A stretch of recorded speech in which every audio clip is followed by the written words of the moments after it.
welcome to the final episode of the Book of Boba Fett companion series over here at Showboys. My name's Mike, and I'm joined with Chad. Since Nick's not here, I can say it. My favorite of the two between Nick and Chad. Hopefully he doesn't watch this episode, but Yeah. Well, he um, deserves it. he left does. us high and dry here. Right, exactly. But yeah, we're here ready to break down, analyze, speculate on the finale of season 1. We don't know if it's the series finale, but yeah, Book of Boba Fett concluded on Wednesday. It's Monday. We're almost a week out from the episode. I blame the NFL. Yeah. How dare them not understand the Book of Boba Fett release schedule? Right. And I blame is Valentine's Day like a Hallmark holiday or like I think so. Yeah. Yeah. I That and blame Sweetest Day. Sweetest Day is definitely a Hallmark holiday. well, I blame Hallmark for Nick not being here. Though out of the three of us, I guess he's doing like the responsible thing as a husband, celebrating Valentine's Day with his wife, but what are you going to do? What are you going to do?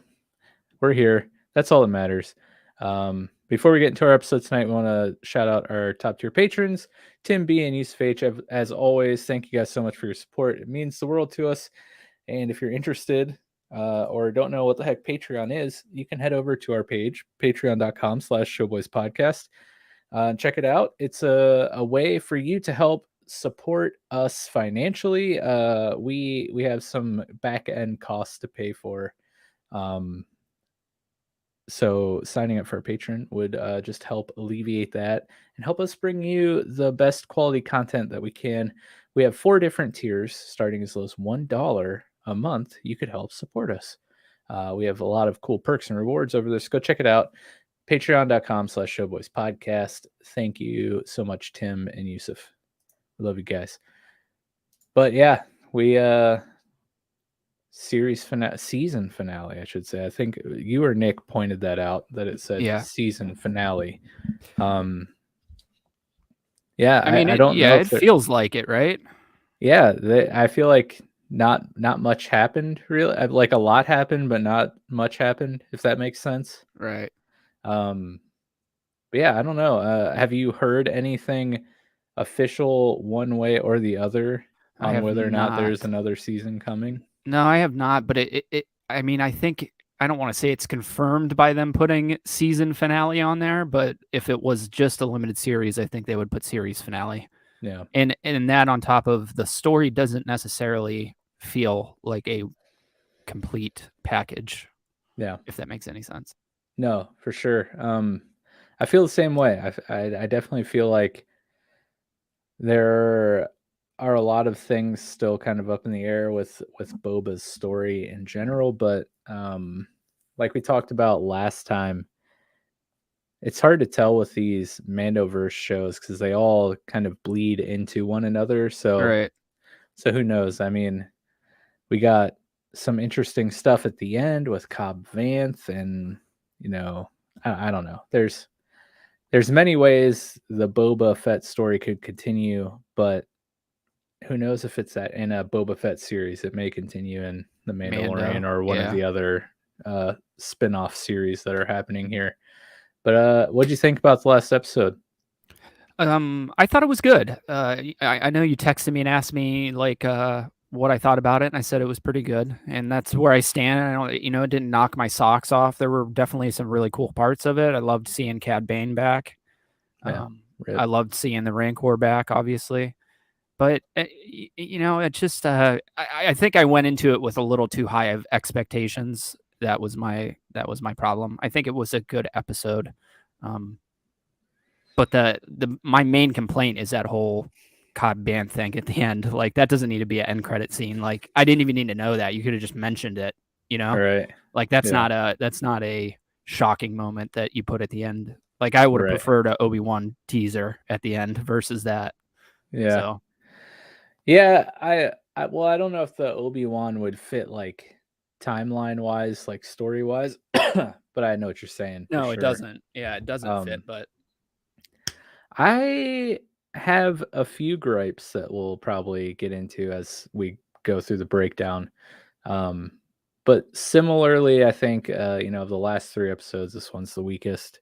The last 2 episodes were just, I don't know, so jam packed with some really cool story, and the few things that we kind of thought would happen in this episode, or maybe be end credit teasers or whatnot, like just happened and were explained in like 5 seconds, and it right. was very anticlimactic. But um, I mean, yeah, it was good, not great, not terrible.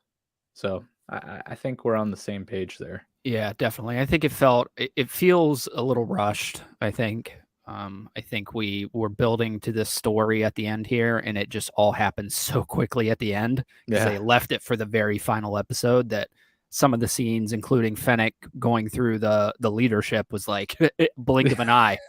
Like we've been building to this the entire season. It was like 15 seconds long. Yeah. So Well, I mean, she is a master assassin, I guess. that's true. So that's Yeah, I agree with very that. efficient in her job, but Right. maybe a little too efficient for climatic show moments. Yeah, definitely. So let's get into it here. I tried to keep this short, ironically, and it definitely didn't turn out that way. So feel free. I'm just going to power through it, and you Yeah, feel free to stop me whenever you want to interject something. Okay. for sure. So we open with a overhead shot of Mos Espa and the damage at the sanctuary from the Pike bombing at the end of the last episode. Boba, Fennec, and Mando discuss tactics as well as the possible help coming from Freetown. Mando seems to be pretty confident that Freetown's going to come. We obviously know that there might be a chance they might not come because of what we saw at the end of the last episode, and Boba seems a little less confident as well. So they make the decision to hunker down in the sanctuary to wait for reinforcements instead of the palace. We then see Cad Bane walking through the streets of Tatooine. And this was exciting for me because I did not think we were going to see him again for whatever reason. I thought it was just going to be like a little Easter egg type deal at the end there, and we weren't going to see him. So seeing him again at the end of this, I thought, or at the beginning of this was cool. So he's walking through Tatooine before he meets up with the Pike leadership and the mayor, who are all hunkered down in the same building. Cat explains that the job in Freetown has been done and they don't have anything to worry about. The Pike leadership drops a pretty big bomb, stating that the Pikes were, in fact, the ones who killed Boba's new Tusken family, and set it up to look like the bikers pulled it off. I thought that was an interesting little twist, but meh. Okay. Like, it was all right.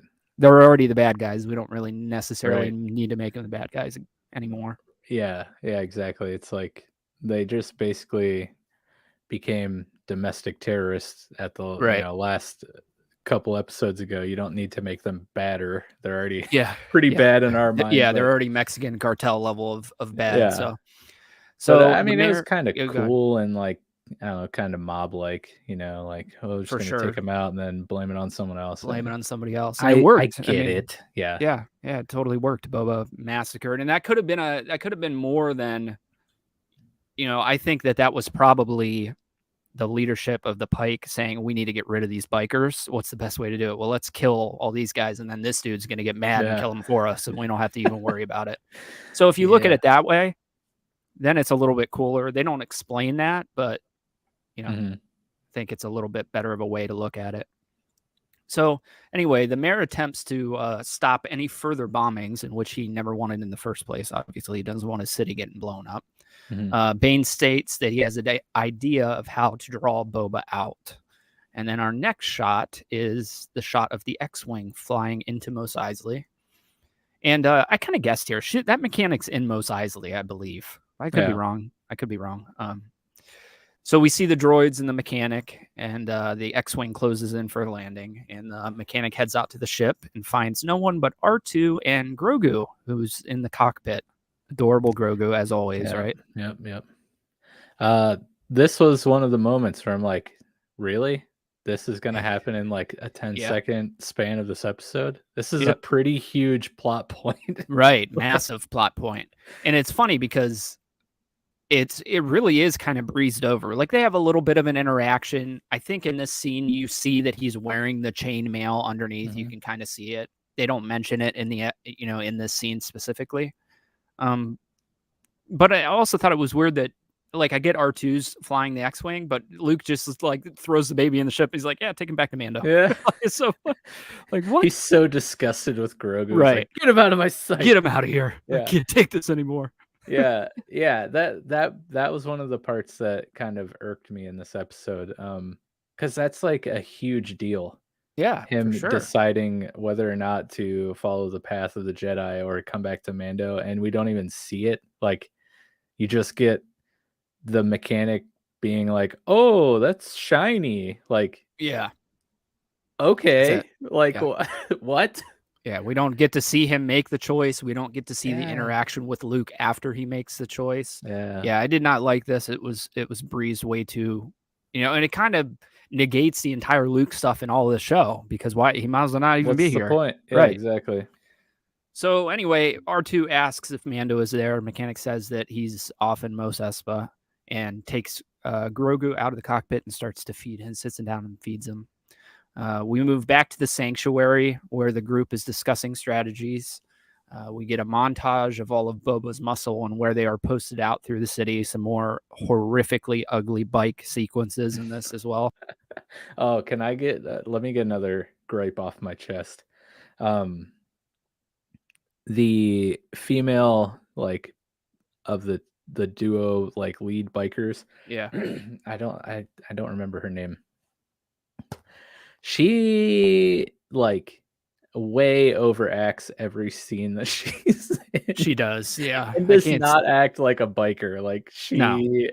acts like I'm just like, oh my gosh, like this is you're being so dramatic for being Right. like a mod biker, like crew. Like I'm sorry, this whole biker group should have been the bikers that Boba killed. That would have been a much cooler way of doing this. These mods, Yeah. I got to be honest, I had my fingers crossed this entire episode that they were all going to get massacred. And it looked like when we get a little further into the episode, it looked like they were going to, and I got very excited. But yeah, I just hate them. I don't know what it is. They're just their acting sucks. They don't even look like they're dressed for Star Wars. Their ships look like they came out of I don't even know, Greece or something. Not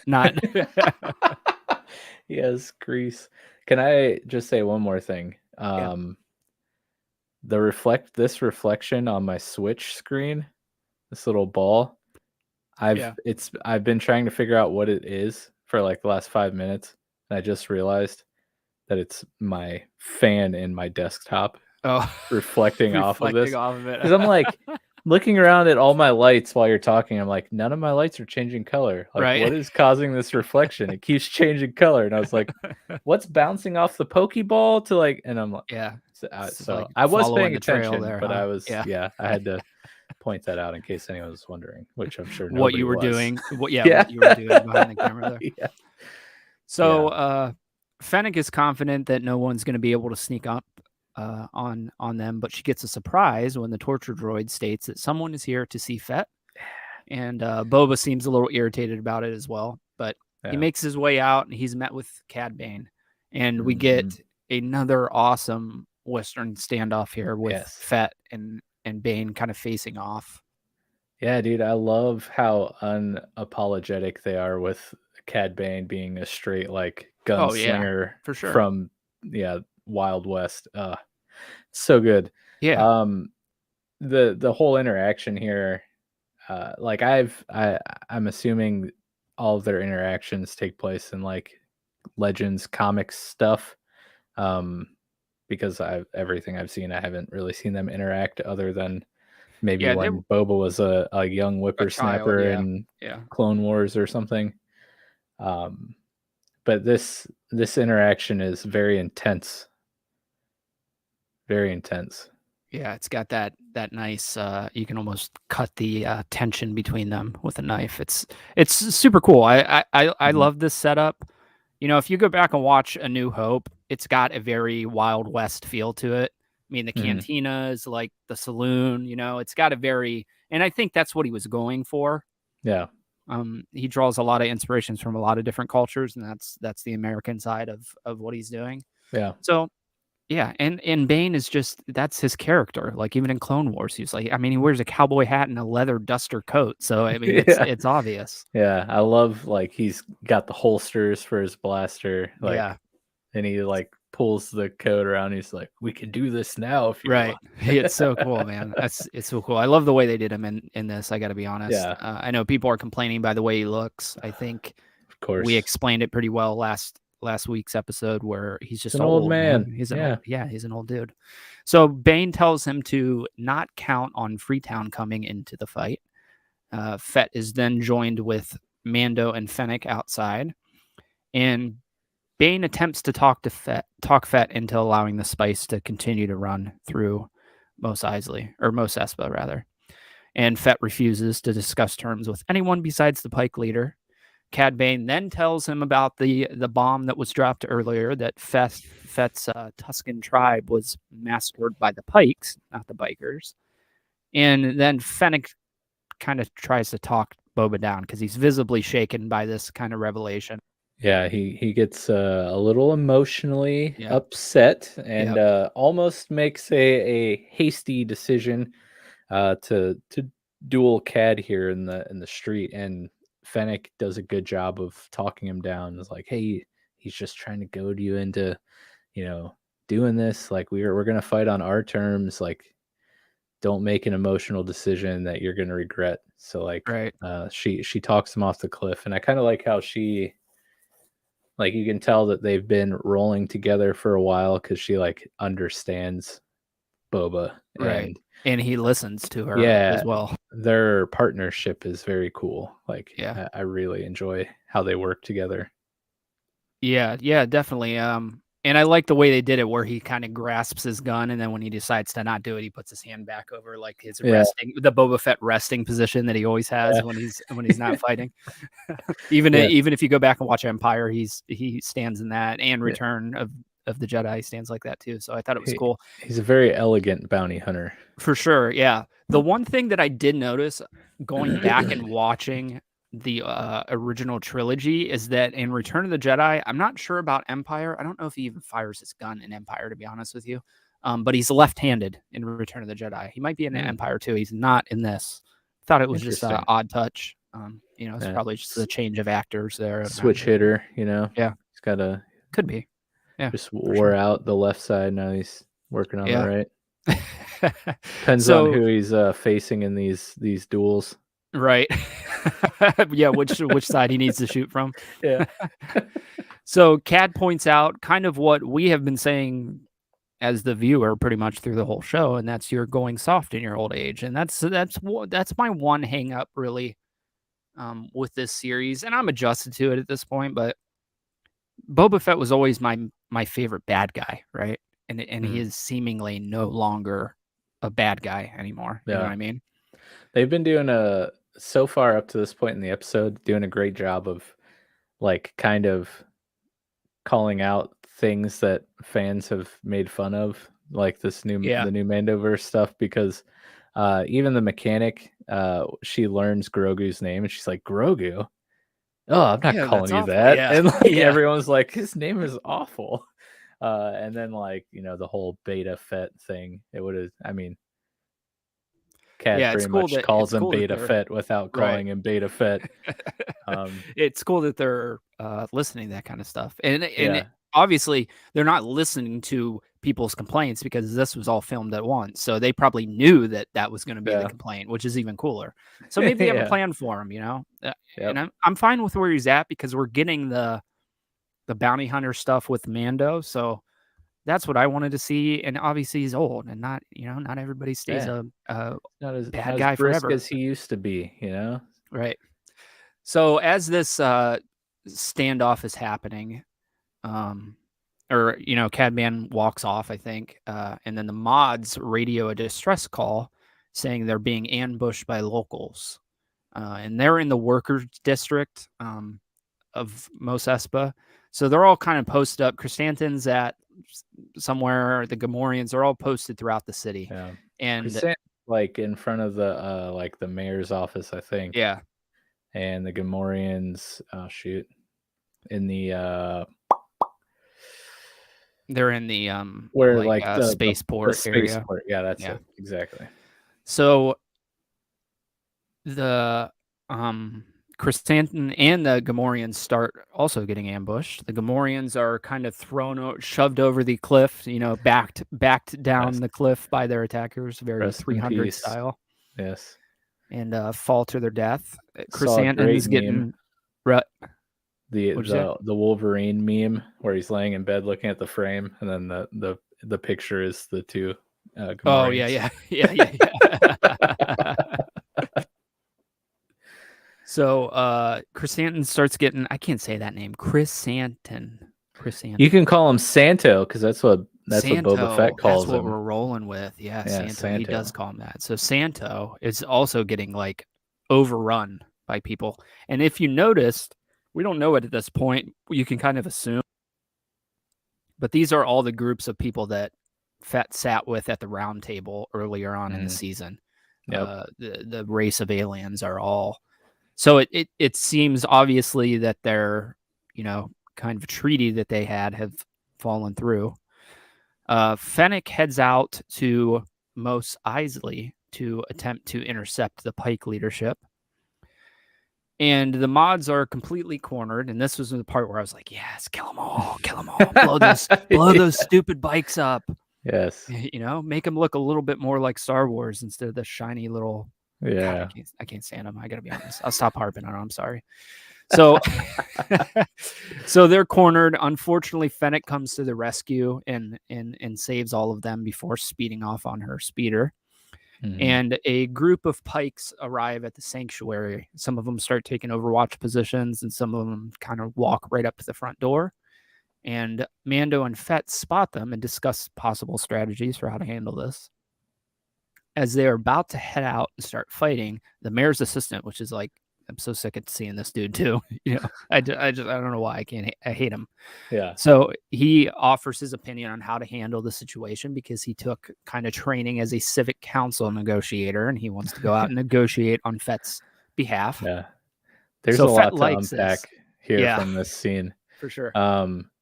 First question is, where the heck did he come from? I don't even remember him being with them. No, I don't either. He was just sitting in the corner. Yeah. The lone survivor of the sanctuary. Yeah. But I love the interaction between Mando and Boba here. For sure. Because basically Boba's like, well, I guess our reinforcements aren't coming. And Mando's like, yeah, that sucks. And Boba's like, well, you gonna get out of here? Or no, Boba's like, pretty much, oh yeah, and all the families, they turned on me. And Mando's like, yeah, that's the smart play. Yeah. And Boba's like, yeah, I guess you're right. So you gonna get out of here? And Mando's like, nah. He's like, but you're probably gonna die. And he's like, hey man, it's a creed. Yeah. I'm gonna honor my word. Yeah, I loved it. I loved it, man. Yeah. And yeah, just the whole thing where there's like, all right, I guess we're gonna do this. Yeah. And then Mando they kind of go through it because Mando's like, well, we can do this and we can get to your ship and we can get out of here. And he's like, I'm not abandoning the city. And he's like, okay, I guess I'm staying with you. And then we die together. Yeah, he's like, I guess we'll die with honor. And he's like, yep. So Mando's like, all right, this is the way. This is the way. Classic goes to go start shooting, and the mayor's assistant interrupts. Which again, I have where did he come from? Yeah, he's just creeping in the corner, man. He's like somewhere between a hostage and like a willing participant at this point, because they captured him, right? But now he's like trying to weasel. He's a weasel. That's what he is. This part I found this part pretty funny though. Like, he's like, sure. I don't know if you know. You probably don't. Why would you? But I grew up, or I once went to university in Coruscant. Not that makes me better than anyone, but so yeah, Boba takes him up on his offer to negotiate on their behalf, and this part, I loved this part. Yeah, it definitely was one of the better scenes of the episode for sure. So anyway, Fett writes out his requests as well as what he's willing to pay to get out of here on a tablet, and he sends the assistant out to negotiate with the Pikes. And this is another great scene as he's trying to weasel his way through this entire conversation. Yeah, because he's pretty much like, yeah, I can go negotiate for you. I mean, I can pretty much get us off world. You know, it might just take some embarrassing groveling and like pleading for your lives or whatever, but whatever, we can get out of here. Yeah. And so Boba sends him out with, his tablet of, his surrender, which Right. was pretty awesome. Yeah, definitely. So he begins to read this tablet. I didn't write in here what he read, but it starts off seemingly good, right? He's going through like, I am Boba Fett, yada yada yada, and and then he gets to the part where what he's willing to surrender or offer, and it just says nothing. And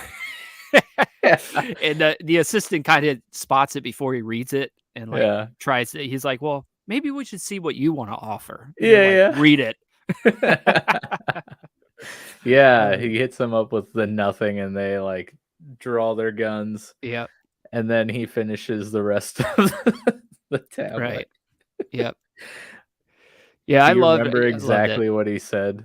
I don't remember exactly, but it was something along the lines of, the Pikes will leave the area. Yeah, not gonna surrender, but I will happily, fertilize the sands of Tatooine with the blood and carcasses of your dead bodies.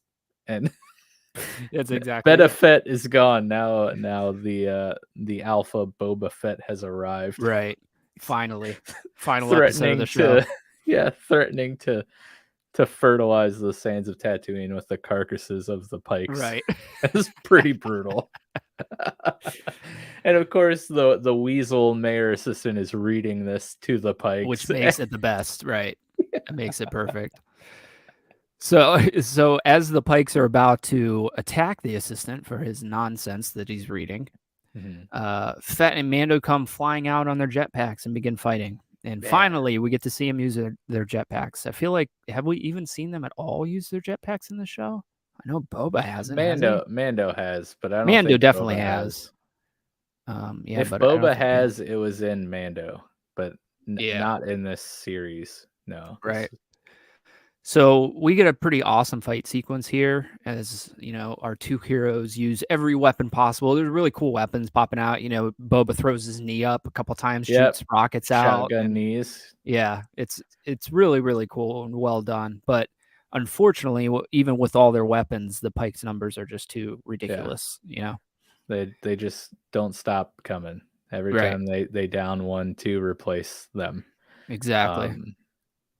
I will say another gripe. This is so dumb, but like Pedro Pascal or whoever is in the Mando armor, can somebody show this person how to like not daintily hold a gun like he's gonna shoot it? Like, like holy crap! If I saw Mando point his pistol at me like he does in this episode, I was like, okay, I'm shaking in my boots, man. Yeah. I mean, I think that might be a drawback to the way everybody holds their gun in Star Wars, especially in the original trilogy. Like, if you look at the way Han Solo holds his gun, it's terrible. It's just a Star Wars thing. They all hold their guns like that. So, yeah, I see what you're saying for sure. But anyway, they eventually get kind of overrun, right? And they're starting to fall to their knees. And eventually they're saved by the residents of Freetown who come rolling in on like a tank type of thing. Our dudes. Finally. Yes. Yeah, and the guy that was adamant about not going to help on the last episode is like right up front shooting. Yep. And obviously, the attack on his Freetown upset him. So yeah, the bartender saloon guy, he's like manning the turret in the front of this. Yeah, it's pretty cool. Obviously, somebody was going to show up. Right, yeah. I was surprised here that Cobb wasn't with them because, we had postulated that he survived, but up to this point in the episode, we're still thinking he's dead. Right.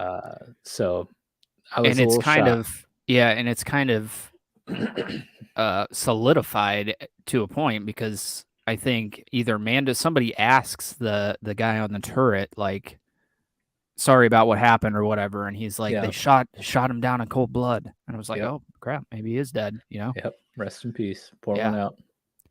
So as they come rolling in, so do the mods who made it out of their ambush, and Still Santo. slow as crap. Yeah, Like, ever slow. Yeah. at least you got to see one of their bikes destroyed. Hopefully that Yes, brought you some solace. it did. It brought me a lot of joy, actually. Yeah. And then we see Santo kind of running in too, and he's getting worked over by the pikes, shot in the back multiple times. I like how like, because he's really got his butt kicked up to this point in the episode, and I love how you can see like the cuts and Yeah, like right. his body just looks worn down, which is cool. Yeah, definitely. I love him. I hope we see him more for sure. I think we're probably going to at some point. I'll take any of the cool comic book characters in these series too. Like they want to bring in the animated series characters. Obviously, we've seen a lot of them so far, but I'll take the comic characters as well.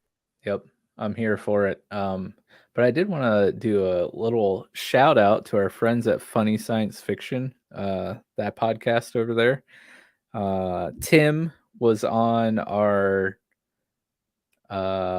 I don't know if he was on our 50 or the Star Wars special, but he was most definitely on our Order 66 episode. Yeah, he was, yeah.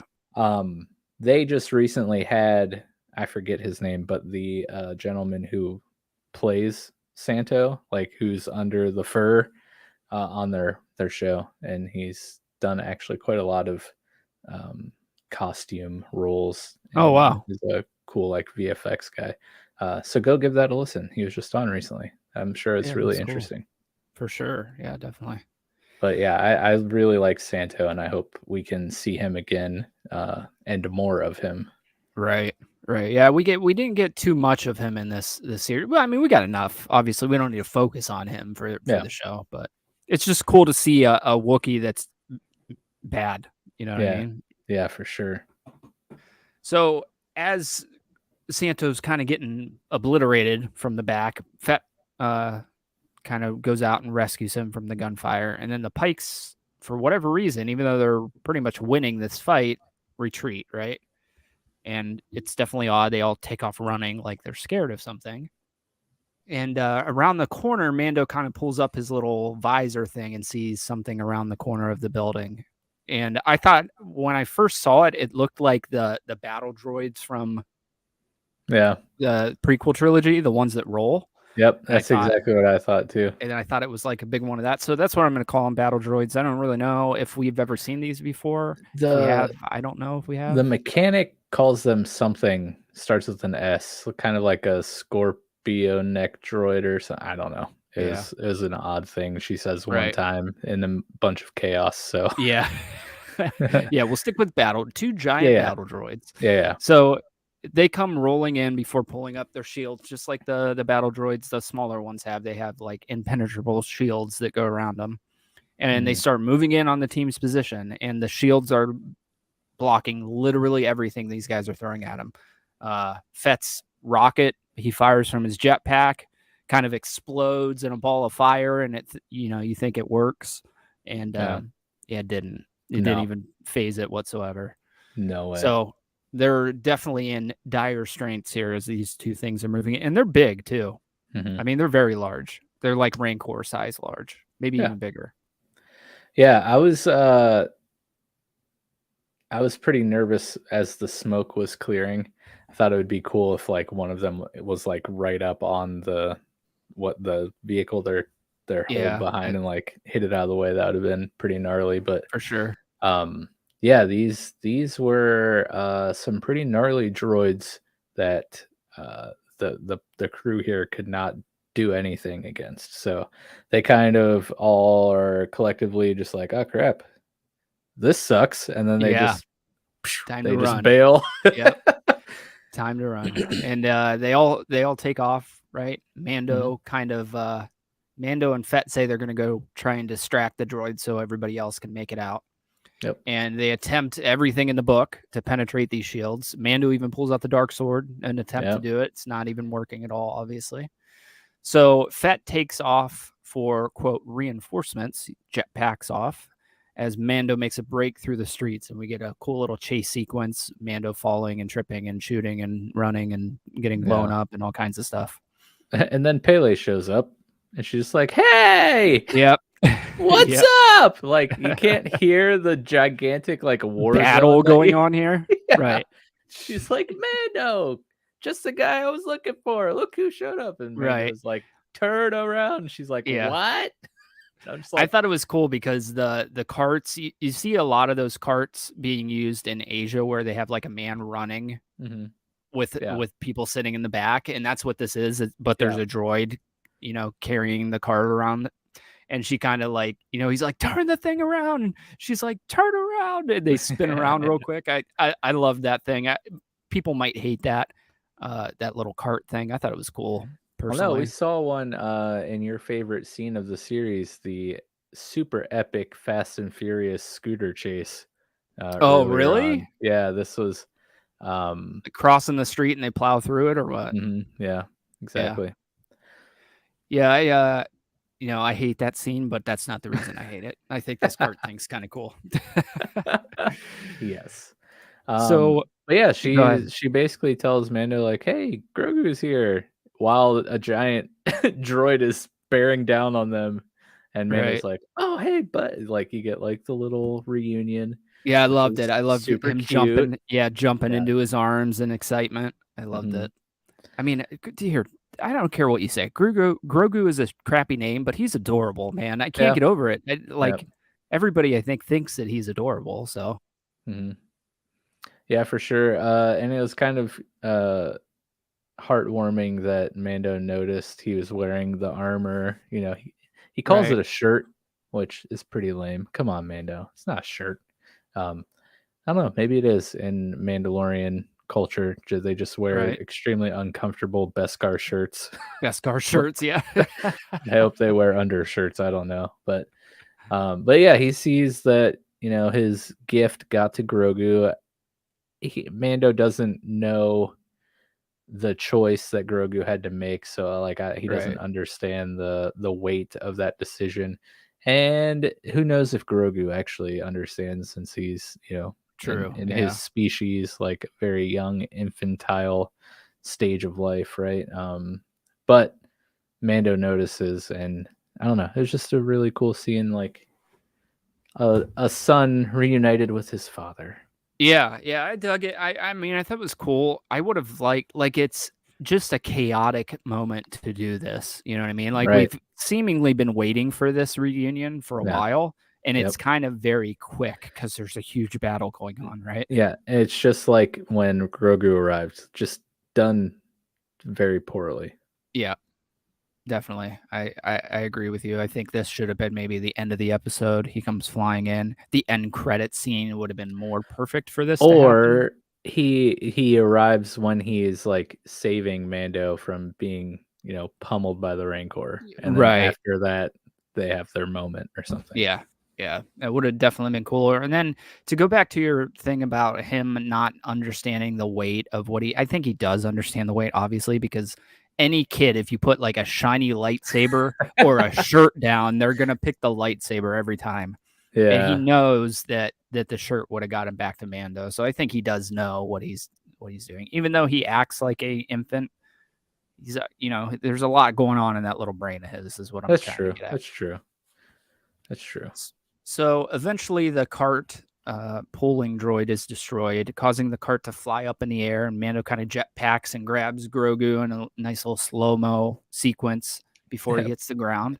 Poor mechanic just gets left to the dust. Yeah, they all do. The other droids and everything. Yep.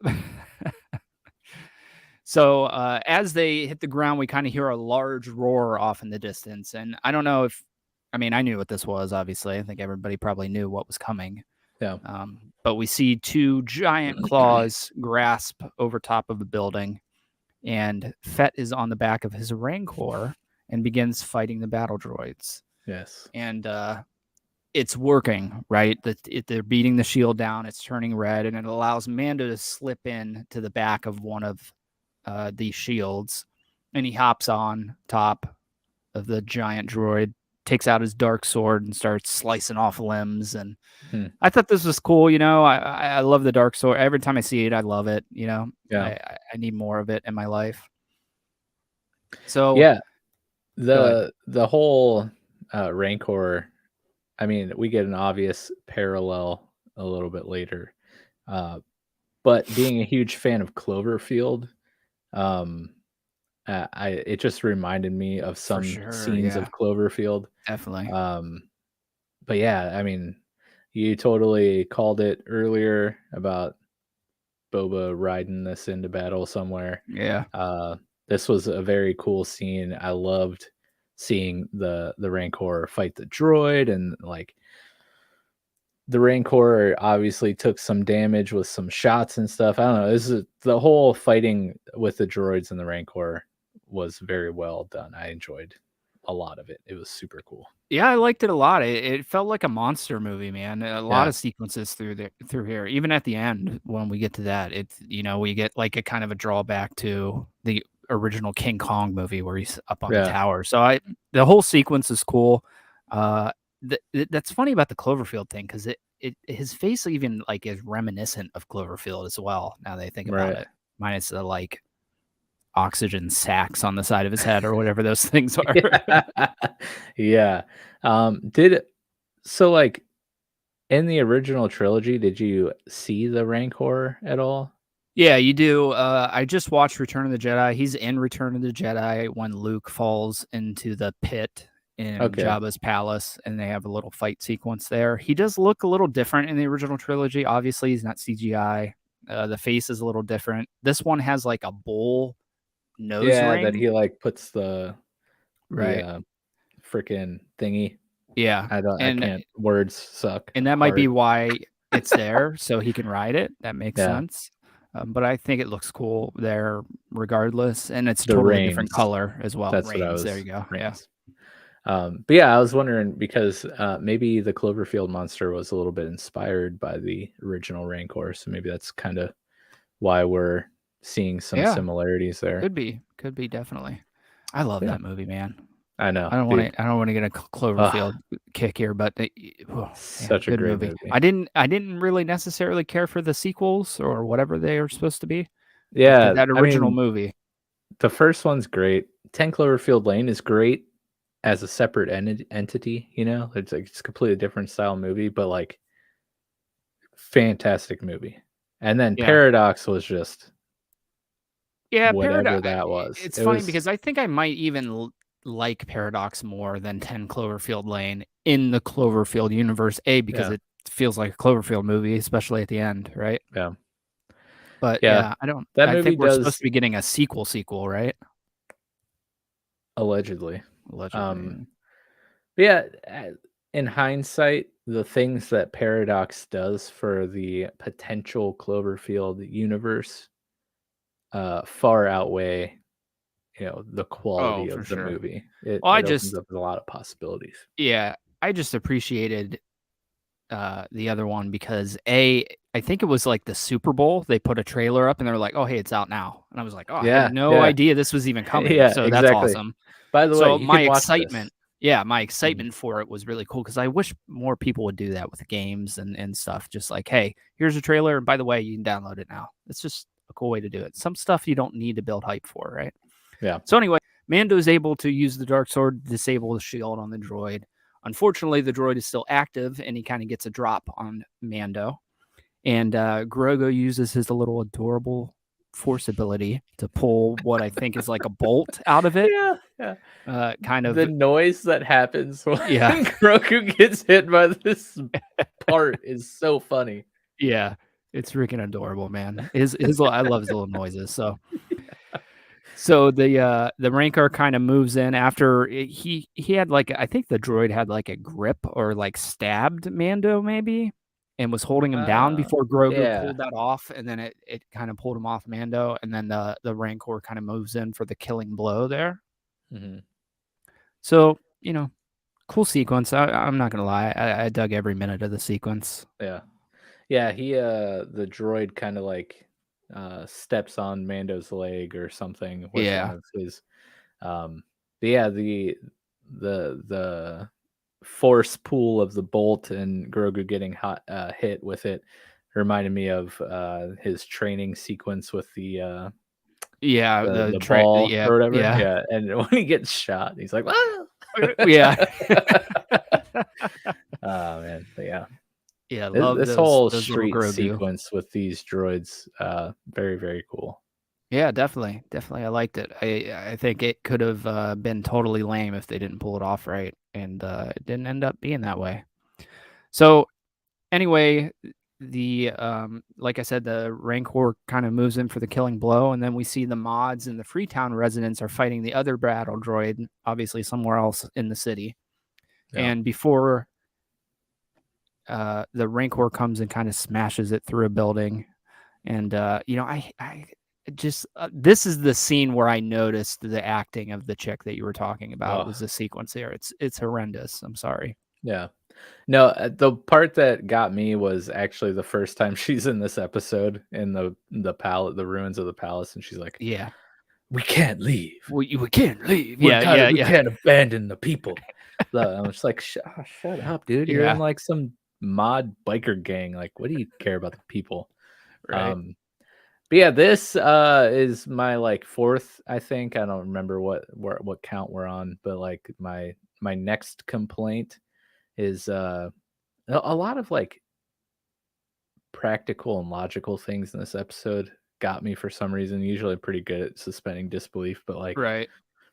one, why the heck are they taking orders from this biker chick who assumingly probably has no like war or major Yeah, like military. fighting Right. experience? And how and like what is this wall made of that it can Yeah. withstand Yeah, they the are. constant barrage of these Yeah. gigantic Tough droid sand, man. blasters? Like, Right. holy crap. Yeah, I agree with that, They definitely. I didn't basically like sit behind this wall for 5 minutes of the droid just Yeah, right. but yeah, that was this It's whole thing. ridiculous, yeah. But that's Star Wars, man. You just gotta kinda Yeah, detach her. Yeah, sure, there's gravity on the ships, and there's perfect gravity and oxygen on yeah, every planet, and, yeah. But then like when I really wish I knew her name because I feel bad just calling her like biker chick, but yeah. biker Her chick acting her and acting is terrible enough to just call her biker chick, so yes, biker chick and the seemingly second in command of the Freetown people head up to the roof to get like a sniper advantage, which is like 2 inches away from where all the they're already pikes at, and the yeah. droid. Yeah. Yeah. Which whatever, fine. You want to get a high vantage point, cool. You're picking off the pike, and but biker chick's like, I'm gonna distract the droid. She's standing right next to the person she's trying to make a distraction for, and Right. shoots the droid. Yeah, that's true. I didn't even pick that up, to be What? honest with you. Now that you're Come pointing it on. out, yeah. Anyways, I'm just nitpicking now, but I'm just like the whole time I'm just like, "Ah, Yeah, I can't stand this character." right. It's funny because I hate to say it, but the best episode, like Jordan said, the best episodes that we got of the show didn't involve Boba Fett. Now we're back to a Boba Fett story here, and there's some things in this that I didn't like, and you didn't like either. Yeah, So I'm for sure. curious to look at maybe the Curse you, directing, Jordan. or the writing for the episodes. I wonder if it's a I'll look writer that or up real quick. director issue. So anyway, the Rancor eventually disables the second droid, and the group gives chase to the pikes, and the Rancor begins to take out the pikes. I love this sequence too. He kind of holds one up for Boba to shoot. Boba shoots him, and then he throws him down, and then I think he smashes one and then eats one. Yeah. Just thought it was cool. I liked seeing him drop like that. And as that's going on, we see Cad Bane stroll around the corner. And the Rancor moves in to attack Bane, and he uses his flamethrower to kind of scare the beast. And then he tries to attack him again, uses his flamethrower, and then it really makes him mad. He bucks off Fett and takes off, on top of the buildings and disappears.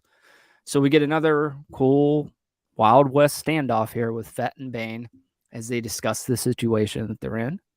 And the old standoff kind of ignites with Bane shooting Fett as they both draw their weapons. Bane is much faster. Yeah. Fett attempts to use his flamethrower, but I loved the whole roll and shoot thing that Bane did. It just felt so on character for me. Oh my gosh. I loved it. You just brought up my 5th complaint about this episode. Okay. Can I just interrupt you real quick? Yeah, go ahead. The amount of completely unnecessary spinning and shooting in this episode. I mean, Mando does a 180 no scope.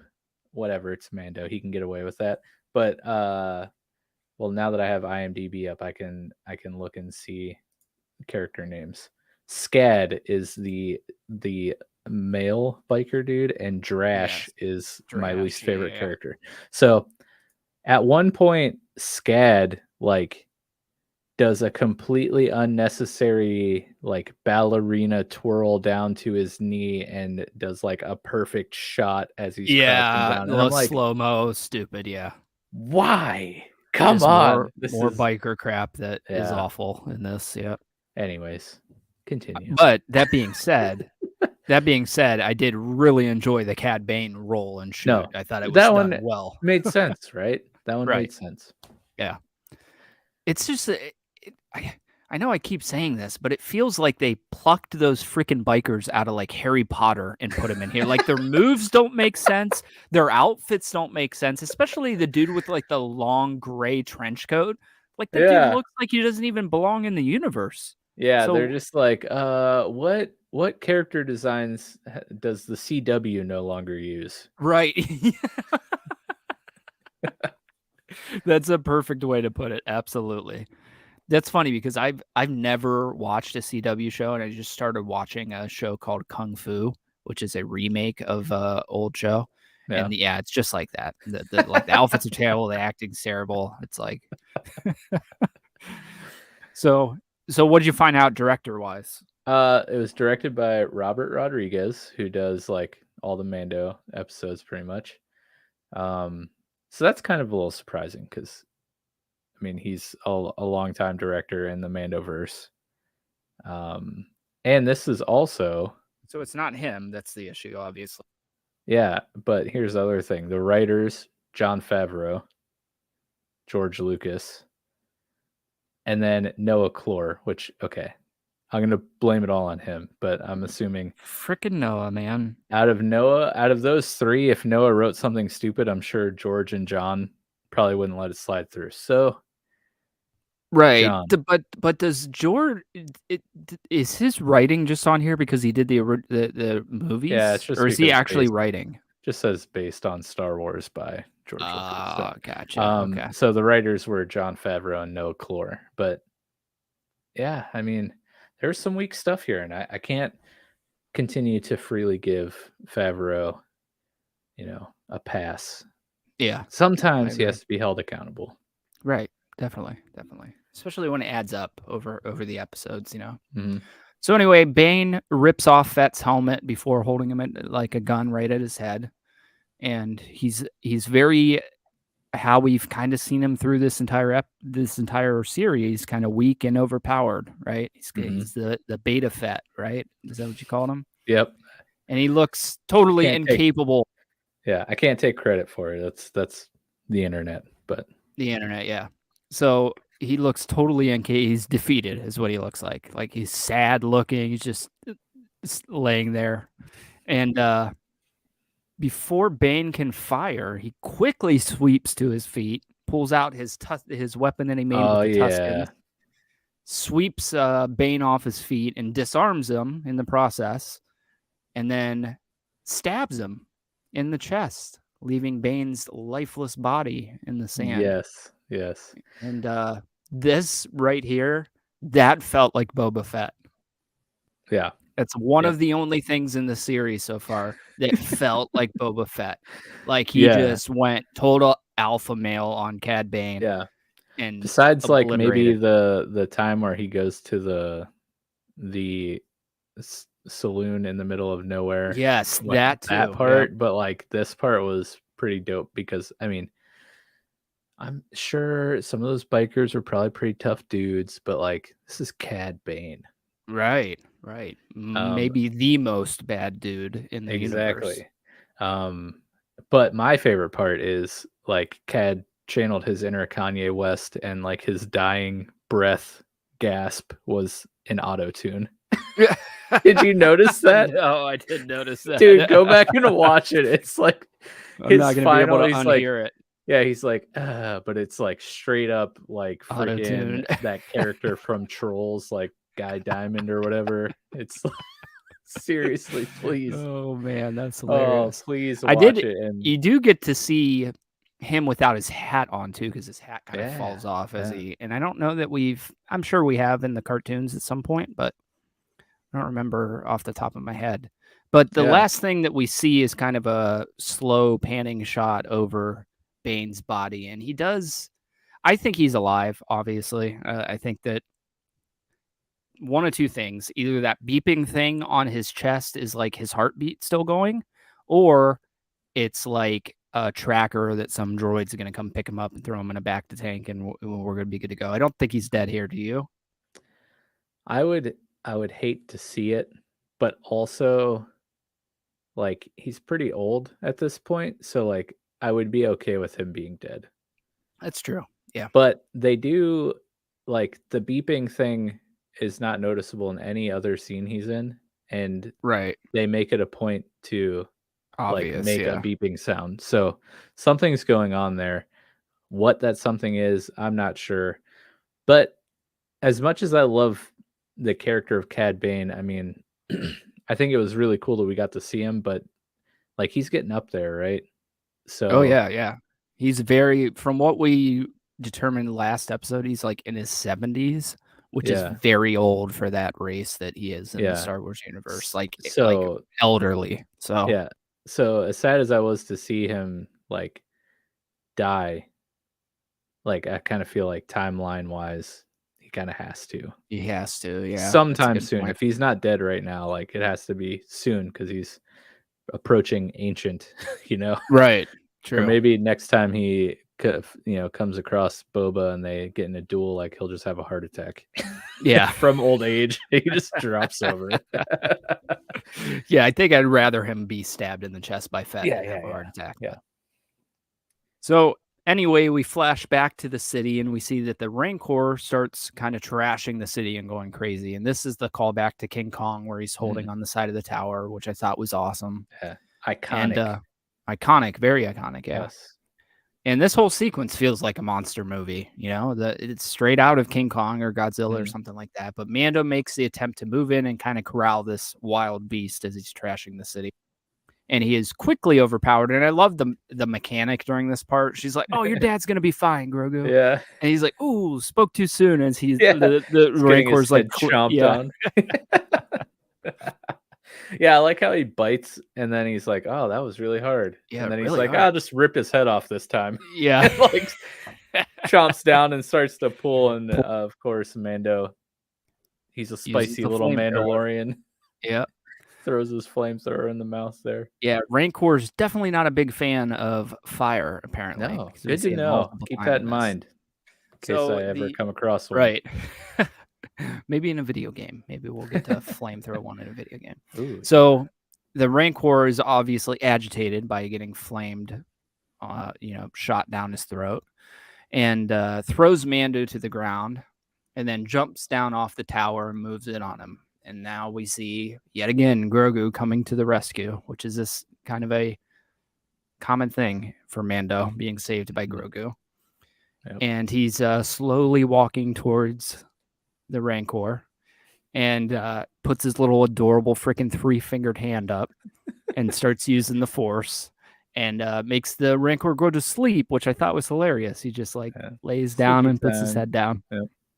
And then Grogu adorably walks over to him and gives him a nice little pet.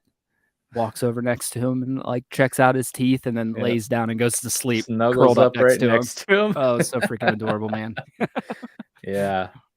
I mean, I kind of hope that Boba's able to keep the Rancor. Like, I mean, Boba can do whatever he wants because it's his city, right? But Yeah.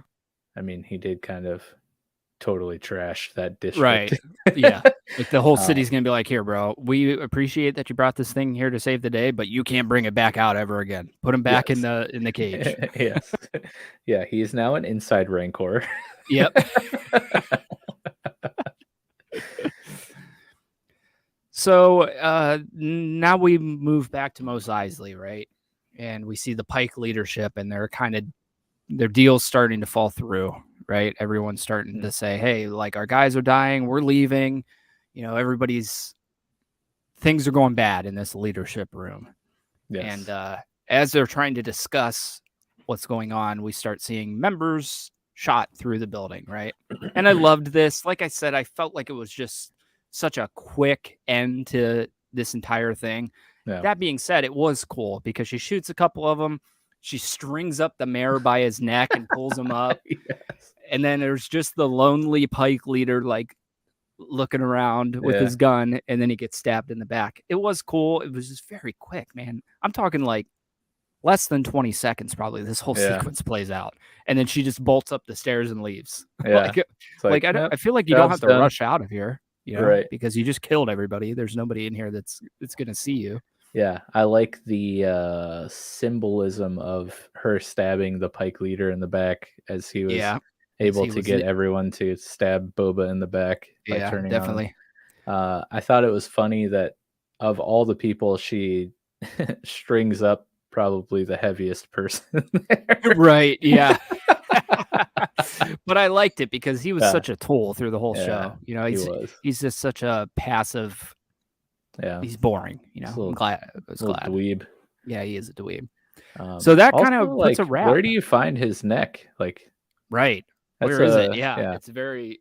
I guess it's just this whole neck. You just got to grab somewhere on it. Just got a neck face. Yeah. So that puts a wrap on the whole kind of series story right here, and we move back to Mos Espa, and we see that life is starting to kind of return to normal as Fennec and Fett stroll through the city. See people bowing at Fett, who, you know, he's Boba Fett. He doesn't like people bowing at him. People are running up and giving him Melu runs, the little fruit that's in the Star Wars story. And I did think it was weird, though, because I had the subtitles on while I was writing this. And he says, would you like a Melu run or whatever they're called? But he doesn't actually say it in the episode. There's no dialogue whatsoever. So it's just they put the subtitle there, but there's nothing. Dude, I love watching stuff after the fact with subtitles on. Like, this is super random, but when I was finding the Peacemaker intro that we used the other day, for some reason closed captioning was on my YouTube player, and all of the captions are people from that like choreography, like John Cena and the other actors talking about doing that sequence. Oh, really? And I was just like, wow, this is really cool. Because I'm like reading what they think about doing the sequence while I'm watching the opening credits. Yeah, that's cool. You never know what you'll find in the closed captioning. That's the moral of the story. I've noticed that. I've definitely noticed that. I only ever put subtitles on for like stuff like this where I want to like get spelling of names, right? And that kind of stuff. Because I just can't focus on it. It's just like I have a block in my brain that allows me to focus on two things at once, and I just end up reading the whole movie. That's my hang up with like samurai movies. Like, they're in Japanese, you have to do subtitles, but then I'm not watching what the heck's going on. So that's why I haven't watched Narcos. Full disclosure. Exactly. Because I know I'll love the show, but I won't. I'm exactly like you. I can't read the subtitles in time and still take in everything that's happening on the screen. So whenever I do watch like a foreign show, like I've watched pretty much all of Money Heist, or La Casa de Papel, if you want to be cool and say the actual name. But I do it with the dub version. I don't care how bad it is. Like, I have to. Yeah, I'm the same way. Anyway, I'm actually really excited because I found a bunch of dub stuff on Tubi TV, and I'm pretty sure they dub it themselves. It's not very good. Let me be very clear when I say this. But movies that I watched in Japanese that are dubbed, I'm like, oh man, I just enjoy them better. Like, it is what it is. Get out of my face about it. It is. I just can't focus. Don't judge me. Yeah, just don't. And I I've did heard a try to lot of, watch Narcos, and I think I told this on an episode before that I tried to do the audio description where they read the subtitles, but it also describes the scene as well. So it'll be like two guys sit here recording a podcast, and it'll be like, That's kind of awesome. Yeah, it is. But it reads the subtitles. That would totally ruin the immersion, though. Definitely, because the Narcos one was like two feds sit in a car, one looks to the right, and then it says something, and it reads the subtitles. I'm like, oh man, I can't do this. I want so badly to be able to. It's literally reading the whole script. It's literally that's what it's doing. Pretty sure they just got the full script and that's what they're reading through. That's amazing. So anyway, during this kind of stroll through the city, Fennec states that Fett should take a soak in the bacta tank because he's a little sore. And he says that it's being used. So we'll put a pin in that for literally 2 minutes from now when we talk about who's in the bacta tank. Yeah. And the pair meets up with the rest of the team before we get kind of a panning shot up to the sky and the Mando theme begins to play. And we see Rip Boba Fett. Yep. Another Boba character's theme song plays at the end of your season. Right. So we see Mando in his new ship. Grogu is exactly where we thought he was going to be in the little droid cockpit. And Grogu has a ball and he's tapping it on the window. And Mando is just like, this is a classic parenting moment, right? Like I do this all the time. I'm like, stop it. Look who showed up. A wild Nick appears. What's going on, dude? What's happening? Thanks for interrupting Chad right in the middle of, right at the end. Yeah. You added me. That's true. It's your fault. So, actually, Mike. Yeah. So I was patiently waiting backstage. Yeah.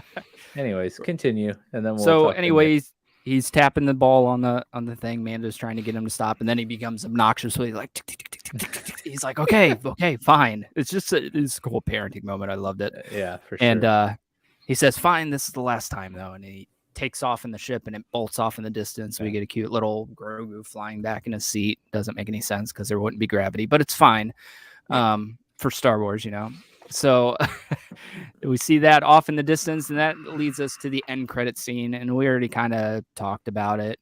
We see Fett's bacta tank, and it's being occupied by Cobb Vanth as the mod artist from earlier, and the kind of mod parlor is looming over the tank. Yeah, my favorite. And that puts a wrap on the Book of Boba Fett. Let me just say this real quick. Yeah. One of, if not the worst end credit scene I've ever seen on a show in my life. Okay, thank you. Yeah. I was a little disappointed, but also glad to see that Cobb survived because I like that character and think that they could use him some more. But I gave my idea for the end credit scene last week, and that being Grogu making his decision. I would have been totally okay with Grogu not being in this episode at all, and that being the end credit. I feel like that would just be a lot more. The stakes would have been higher, right? And then we wouldn't have had the fumbling of that reveal that happened in this episode over the span of like 5 seconds with a character that doesn't really matter. Right. Like that whole thing we figured out with the mechanic. Well, that eliminates majority of what we were complaining about this episode, which was that sequence there, the whole X-Wing thing, and then the reunion sequence of just happening in the middle of a giant battle. Right. That could have actually happened in Mando and been like good. Right. For lack of a better term. But I will say when Boba said his bacta tank was being used, I thought that somehow they managed to squeeze Santo in there because he was in rough shape. That's who I thought was going to be in there. Yeah. Right. He mentioned earlier in the episode, like, oh, I'm going to have to get you in the tank, later. So I was surprised to see that, we got that scene and it was actually Cobb Vanth. But yeah, I would say stake wise, not a very high stake end credit scene. And I'm interested with him being modded, like how that's gonna What's turn gonna be out. modded, Yeah. right? Yeah. I don't know, Um, man. He's a cool character, but I could have preferred him just be dead by Cad Bane would have been cooler, I think. Like, I don't need to see him again personally, but Oh, Nick, shaking his head, please interject. How dare you, Cobb Vanth? He is about to take over Tatooine no. because he's lame. Boba, and Fennec are going to move on to cooler things, not Tatooine. It seems like it could be a thing because they do kind of mention that at the end. Fennec says like, if not us, who else? And then we Right. see the sequence of that. So that's a good point. I didn't even think about that. He could Yeah. be the one moving in on Mos Espa. Yeah, because he already was the self-proclaimed kind of like lawman, The right? marshal, that's right. For Freetown. So he would be the perfect person to bring, law and order to the area. Better than better than haphazard, Boba Fett just like deciding he wants to be this thing that he clearly isn't. I mean, Right. he's more or less not great at it, as we saw through this whole series. Yeah. They just kind of did it and it worked out for them at the end, I feel like.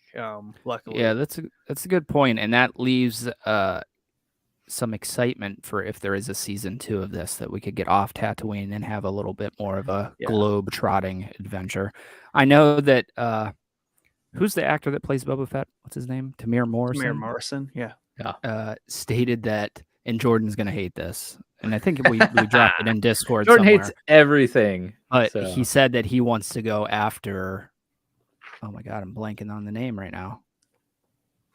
Mace Windu. He wants to go after Mace Windu, the guy that killed his dad in a second season. I'm like, oh man, I'm kind of into it.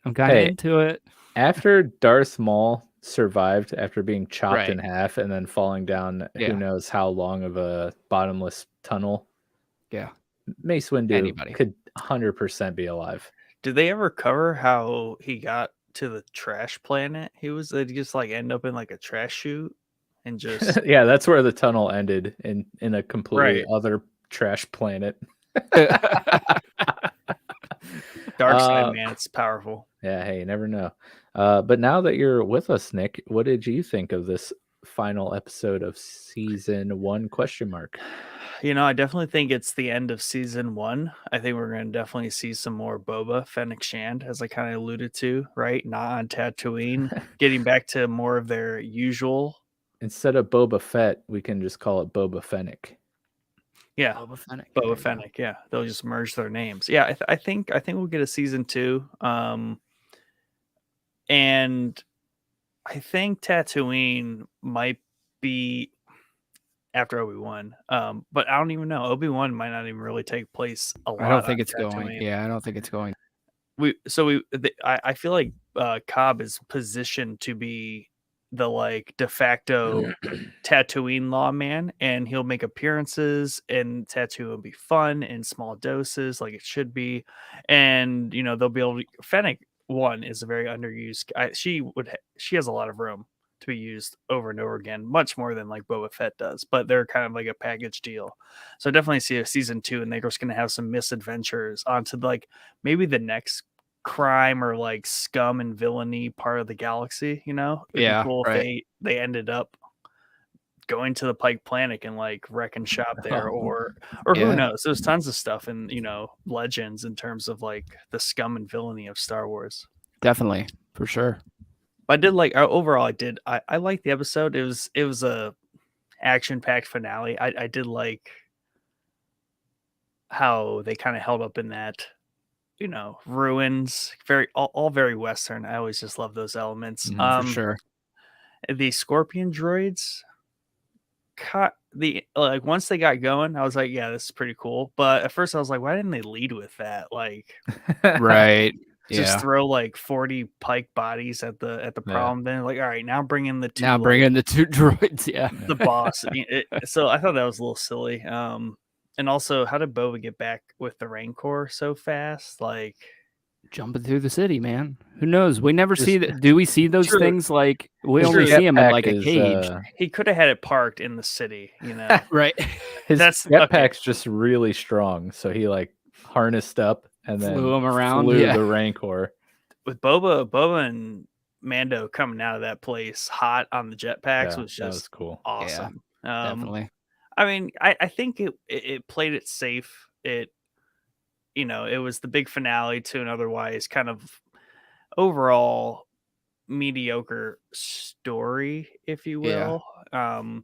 But they just really used it as like a launch pad for, you know, the rest of Boba and Fennec, reusing Cobb Vanth, putting him kind of de facto lawman, obviously progressing our Mando 2.5, right? Because that solves the problem of like, well, how does Mando continue without Grogu? That just Right. can't be a thing. Though I did think it was pretty weak that Grogu just showed up with R2. Like, there was his decision. How does Luke feel about that? Probably doesn't feel much about it because he's CGI de-aged, not a lot of emotion. But yeah, I mean, overall, Robots have no souls. yeah, overall, I mean, it was out of necessity. It was good and it was fun. And I think that just gets us to the next stage of the Mando-verse that gets bigger. But I am happy that it is Mando season 3. There's probably going to be a Boba Fett season 2 or book 2, however they want to phrase that. Yeah. Maybe we'll get a Cobb Vanth novella, you know, somewhere. But yeah, I think the word that Chad and I were searching for was mediocre. Yeah, because we thought the episode was all right, like nothing too great or special, but wasn't like terrible. Yeah. Do you? Yeah, that's a have... good way to. That's a good way to put go it, ahead. because I had like, I think like I said at the beginning of the episode, my expectations were too high. You know, I thought we were getting the Obi-Wan trailer. I was like, for sure there's going to be a trailer at the end, and then it was that stupid end credit scene. I thought for sure young Han Solo was showing up. That's the one prediction I made for the show that didn't come true. So yeah, by the end of the episode, one out of 10 predictions you made being wrong is still pretty good average. Yeah, good average for sure. Yeah, I guess. I suck. Yeah, you're rocking like a 90% on predictions. That's true. And that one was by far like the most outlandish one. So yeah, it was just that good job. stupid newscast article that we did where he's filming de-age stuff or something. I was like, oh, for sure, this is it. I will say, Grogu is back and he has the power of the Force with him. He's much more forward with that ability now, and Mando has the dark saber, so I don't know, those two are just gonna be like a power duo for sure. Yeah, definitely. Good thing we are entering like a long period of time before they have to explain away Mando and Grogu, because otherwise, like, that's just like a killer combo. Dark saber, Mando, and Force using non-Jedi runt. Yeah. How do you guys feel about Tamir Morrison's suggestion for season 2? Would you like that or not like it?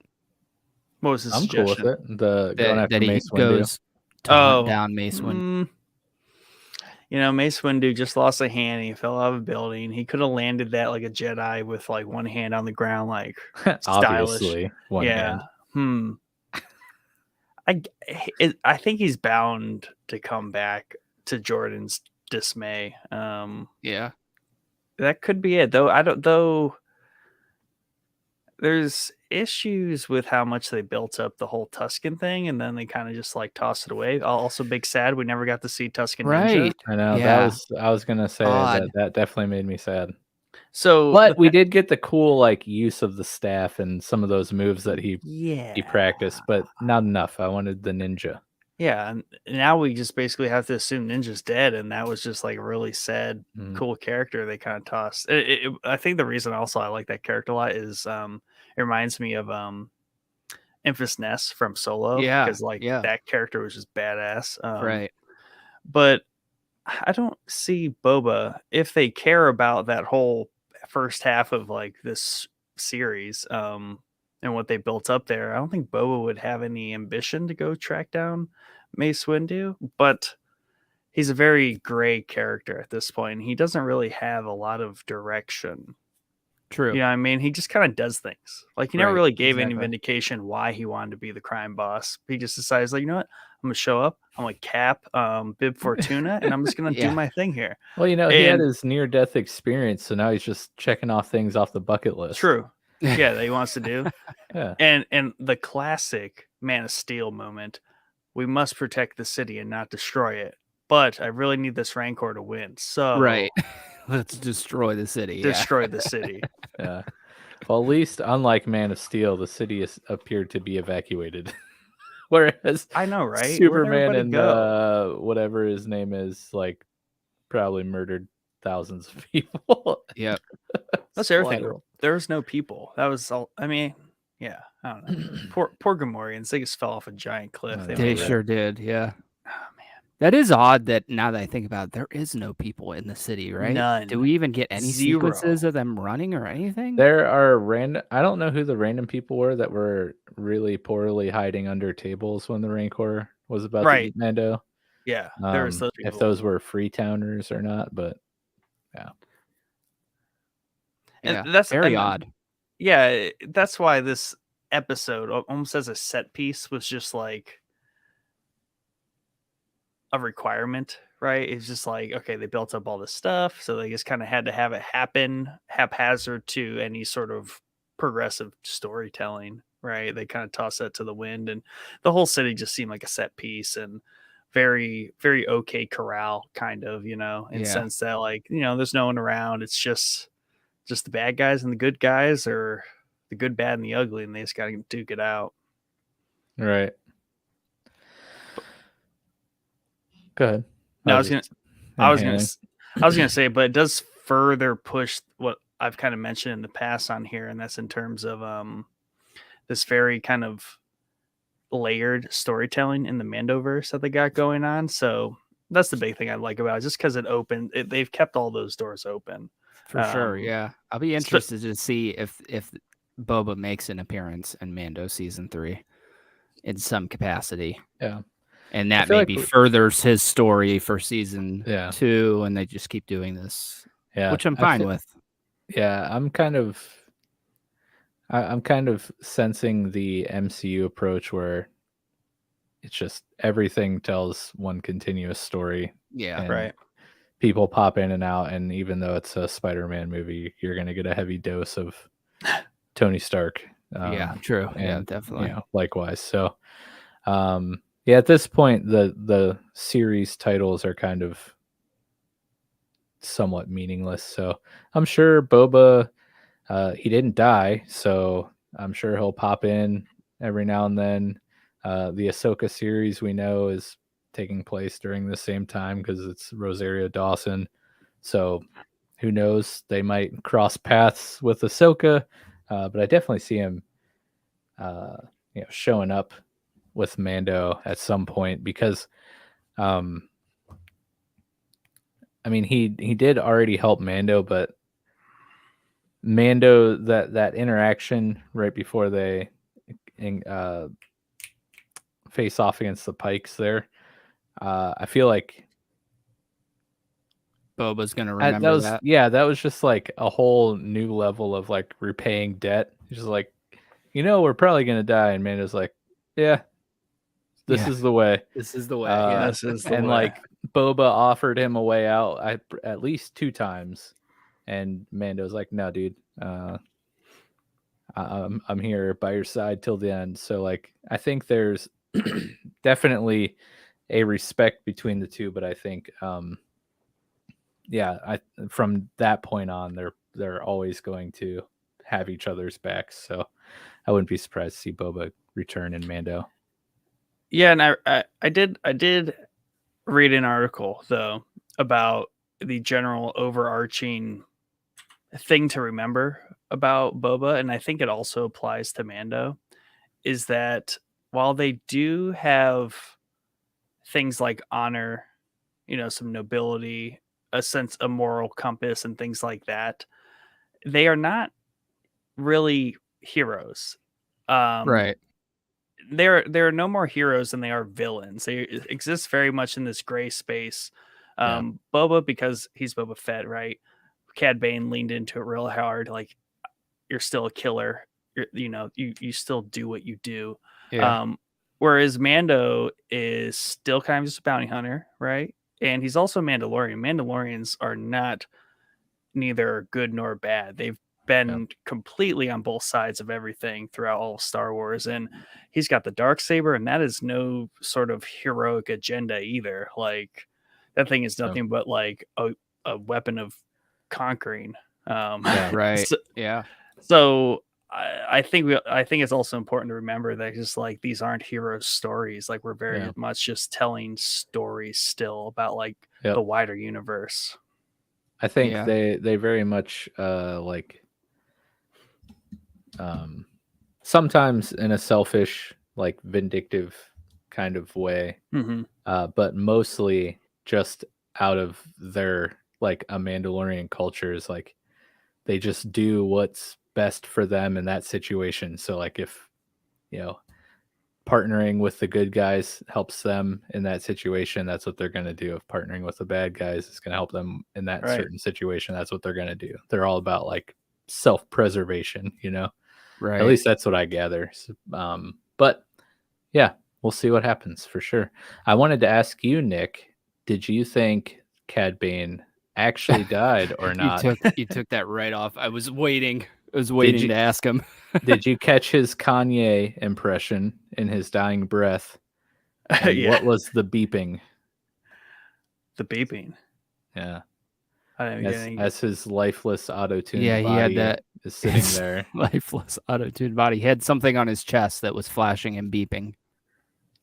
Oh, okay. Well, I mean, so is Boba, like their armor and stuff like that. It's just all that stuff. But I think he's dead.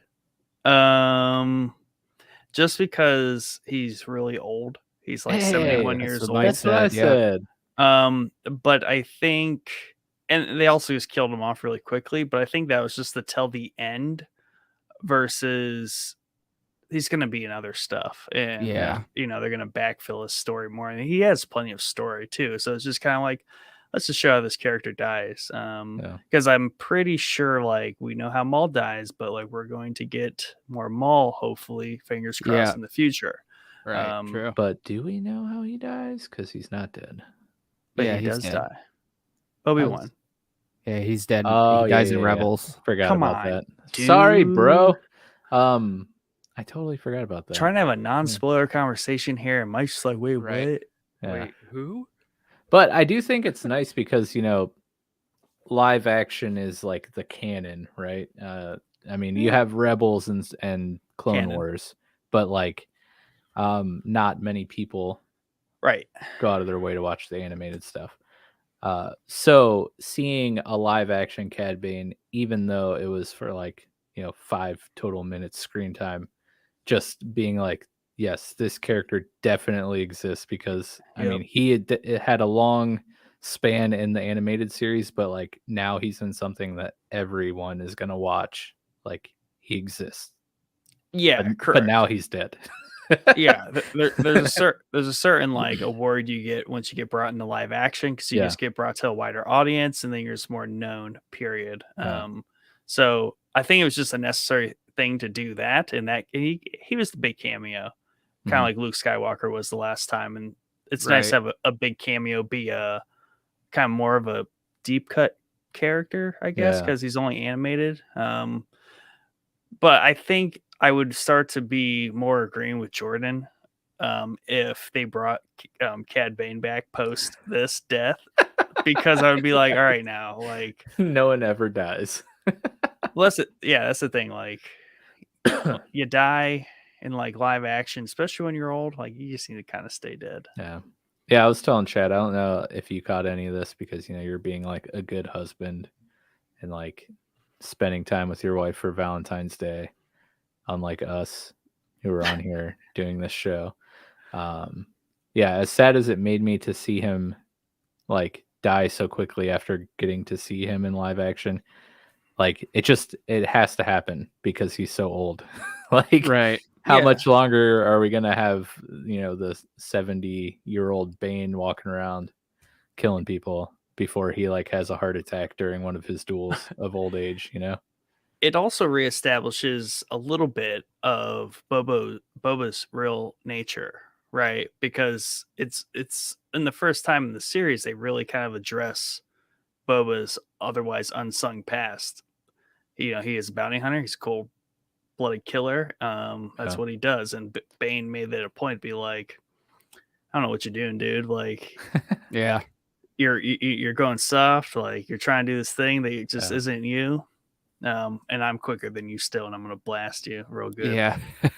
And I love how Cad just totes the like Cobb should have kept his armor, like should never got rid of his armor. He's toast, but then Boba's like, but I got armor. Yeah. See if Yeah. it matters. Yeah, that whole interaction was awesome. But yeah, Fire beats Rancor though in the game of Rock we Yes. learned Paper. that. We learned that definitely. for sure. And the Rancor learned that Mandalorians are a little spicy. Yeah. And he tries to eat them. Dude, wouldn't your head wouldn't your neck just break, helmet or Rip, not? yeah. Like, Yeah, you would think. Well, like I think that's what I think Ugh. first he just tried to chomp and he's like, oh wow, that's hard. And then he's like, all right, whatever, I'll just rip his head off. And so like that's what was about to happen. oh man, that made my neck hurt. I was just like, know. ugh. Yeah. Yeah. Yeah, we kind of did a little bit of speculation. So we think Boba Fett will continue on. We think there will be a season 2. Story-wise, we're still up in the air, but it'll be something involving Boba Fennec. Will he show up in Mandalorian? My vote is likely. I'm not going to say 100% he's going to show up, but I would say it's pretty likely. And I'm excited to see where the Mando-verse continues. The Mandalorian's been great in bringing in characters like Ahsoka, and now Boba Fett bringing in Cad Bane. I'm excited to see what the Ahsoka series is going to do. We're going to get Sabine Wren, who's one of my favorite characters from Rebels. It sounds like we're going to get Thrawn, which is an awesome villain. Yeah. I'm just excited to see who continues to get pulled in from these animated series because, not enough people watch them or, take them seriously because they're animated. But, grown men like us 100% know how important these animated children's shows are. Yeah, here, let me stop you there because I'll agree with you at Rebels is a children's show, but Clone Wars is not a children's show. Yeah. Like there is some dark, it definitely changed deep crap. Yeah. After like the first season and a half, it definitely became not a children's show, but Right. it started off a little childish, but both great series. And I'm glad to see characters coming into the live action. But yeah, I think we should probably wrap this up. We're, approaching 140, but what's going on, Nick? You got your finger up. I have a Mando-verse prediction though. Okay. Because there's a rumor that Bo-Katan has a series coming. Ooh, interesting. At some point, in some off. confusing way, Mando is going to have to deal with the fact that he's good buddies with old Boba, but also is kind of on the good side of Bo-Katan. But those two do not like each other, Bo-Katan and Boba. Like, they'll tear each other's heads off. Right. So there has to be at some point an interaction, either whether it's haphazardly or a direct like conflict of all of these Mandalorians. All three of them, yeah. Because I mean, Mando has what Bo-Katan wants too. Yes, sir. But Mando's the kind of guy I'll just be like, well, whatever. This thing's really heavy. Like, Yeah. I only get like 3 swings out of it, and he gets super heavy. Yeah. Why can't you just turn it off and turn it back on to reset the Does that weight? reset it? Yeah. There you go.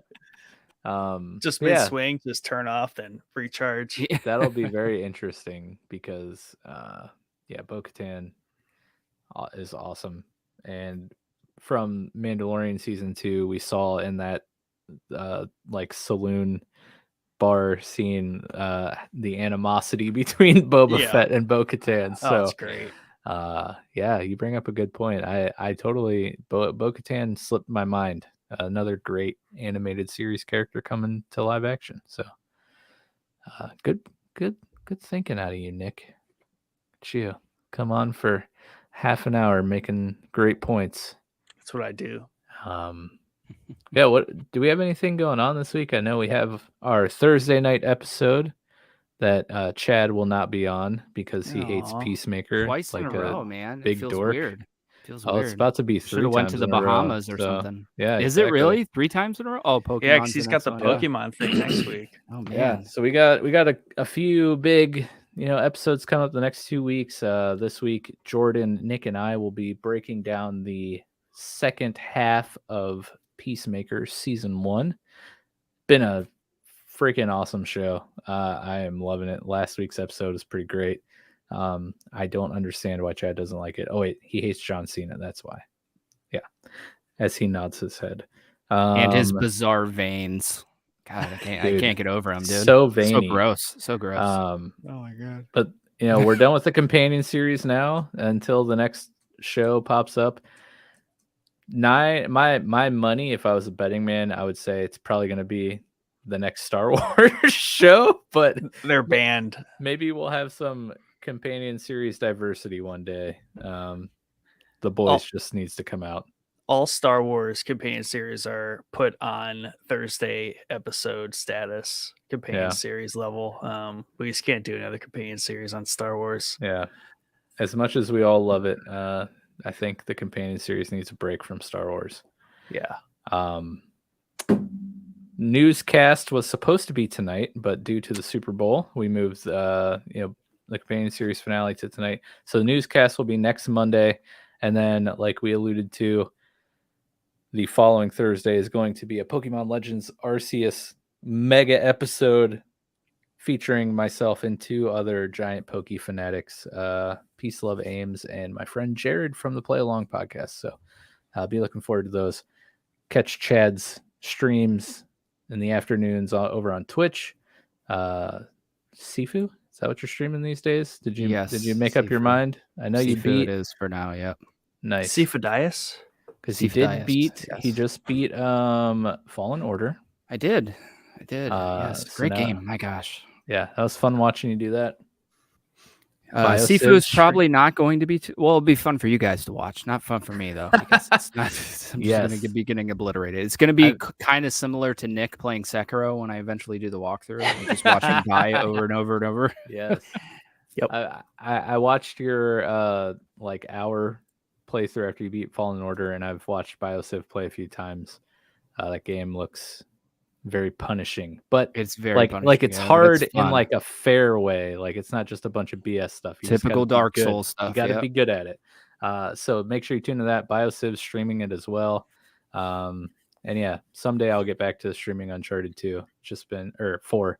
It's been just busy. I'm on chapter 7, I think, but we'll see. Anyways, thank you, SJT, for letting us use the Book of Boba Fett remix you did. Always appreciate you letting us use your fantastic remixes. Go check him out. All of his channel links are in our episode description. And until next time, Boba Fett doesn't really have a saying. May the force be with you. May the force be with you. Good night.